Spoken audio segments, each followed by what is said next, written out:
Ttiimu y'omupiira eya Kitala Football Club ekyajaganya olw'okuwangula ekikopo kya liigi ey'ababinywera. Olunaku lw'eggulo ttiimu eno yatuta ekikopo mu maka g'omuvujirizi waabwe abadde abateekamu ensimbi Jonad Asiimwe okumwebaza olw'obuwagizi bw'abataddemu. Omukulu Jonad na Jonad Conglomerate Investment Limited nkwenda kubasaba abastaafu bonna bayije tubakwase ekikopo kino abasapoti yanyu imwatuhaire mu season ehoire kandi n'okusiima omukulu Jonad habw'okuikiriza kufooka patron wa tiimu yaitu. Deo Kasozi akulira Kitala FC asiimye Jonad olw'obuwagizi bw'abataddemu awatali kwekkaanya era n'ategeeza nga bwe bamwongedde eddala ku kakiiko akakulu ku ttiimu eno. So nkwenda kusiima omukulu Jonad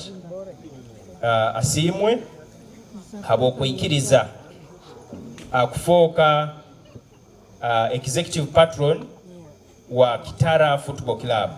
Ekikaro kinu kijja kuba nikimuha amaani agenda kuba ine executive powers kukola decisions mu Kitara Football Club.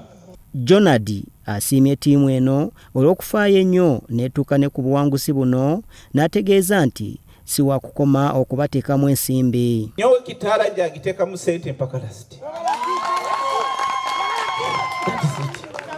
Omanyira lwaki bunyahaire ssente Kitara nkafuna esimu ezitali hansi 10 nesi bangambe ssente zohaire Kitara ozihaire abagwira abakusambira omupiira.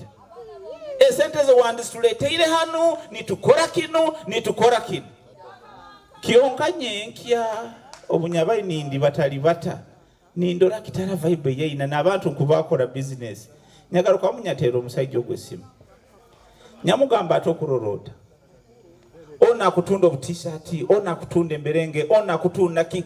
That is the leadership we want. Asabye bannayuganda n'abantu b'ewoyima okuwagira ttiimu eno neyeeyama nti wakubagulira emijoozi gya Kitala ku bwereere. When you are supporting Kitara, you are supporting for yourself. Kasanga omuntu agamba nnyotesa kujwa tisati eri Jonad. Iwe gireke. Araja akoraki aja gijwa. Gireke. Just leave it. Do what? Nsakwata nkazigura zone tisati ezo zona nkaziguramu nkagenda nkazigabira abantu busa. Mugonza nkikole. Asuubiza nti season egenda okutandika wakubateekamu amaanyi okulaba nga beenywereza ku ntikko. So plan yaitu eri okubanza kusamba friendly match itujja kuba nitusamba biro 10 mu Ethiopia kandi tujja kuba nitusimbura hano biro 7 oba 6 genda mu Ethiopia kandi n'abantu ba Piero Yubarani benda tugende nabo mujja kuba nimwehandikisa kurungi na meya kandi abandi nkurani bayisana abantu ba Ethiopia. Bwe mbanfunyo omukisa gono nenfuna ekikopo automatically I'm very happy. Ate nebaza tiimu yange Kitara kubanga tenswaziza ate nyongedde amaanyi nti nyongera okukola akasente n'okulobinga abantu abalala tulabe nti tukwasaganye tiimu ate ng'efunye bulungi obuwanguzi mu season ejja. Asiimwe agambye nti mu kuvugirira ttiimu eno bingi byafunyeemu era n'aweera nti si wa kussa mukono wansi w'okugiwagira n'okugiteekamu ssente. Asiimwe yateekamu ensimbi mu ttiimu eno ezisoba mu bukadde 2 eza Uganda.